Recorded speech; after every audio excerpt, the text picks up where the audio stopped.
The beauty scientists, Dr. Kristy Hamilton and Dr. Roy Kim.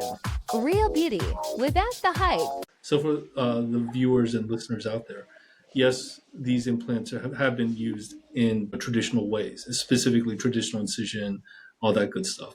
The Mia Femtech or Femtech approach really is smaller underarm incision, specific types of Motiva implants, and highly specialized disposable single-use surgical equipment that Motiva has actually created so that you can actually put the implant into the pocket in a smaller incision and basically under local anesthesia, correct?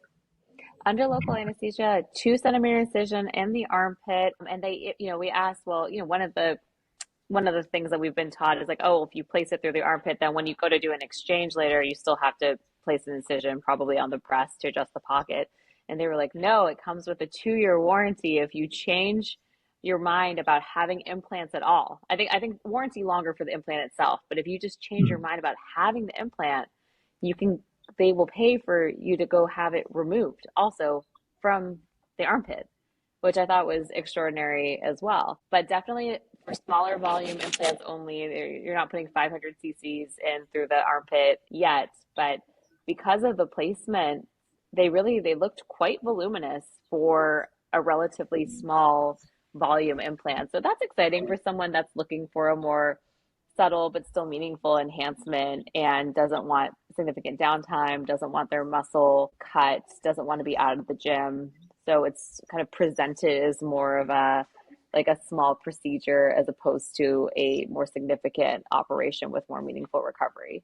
So it was pretty neat. Well, that's very exciting. So initially when I heard about it, I thought it was a bit of marketing, but now that I've read more about it and you've described it, it's more than just marketing. And then we will see how widespread it becomes.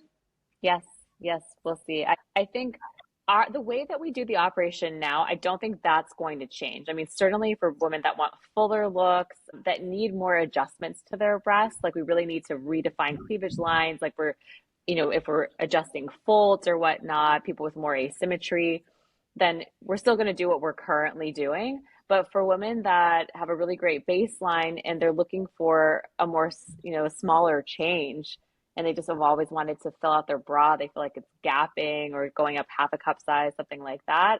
This is, and they may not want to have what they perceive as like a really big operation. This is the solution. So I think it's more about making it more accessible to more women that are maybe kind of like on the fence, as opposed to like revolutionizing like the patients that we're currently taking care of. Right. Well, that makes total sense. So any final takeaways from your trip and use of Motiva implants? I think to me, what I like the most about the company was like how they view themselves. And you've talked about this too, as a women's technology company. So I think they were there seeking to provide solutions. And when you find out that the CEO and founder of the company, his dad is a plastic surgeon, his brother is a plastic surgeon, what I was hearing as I was going through and understanding the technological advances they had made with the implant itself, it was that they were solving problems. So even though we love breast augmentation, it's a great operation, there's always like a small subset of women that have issues with scar tissue, how the implant looks or feels afterwards.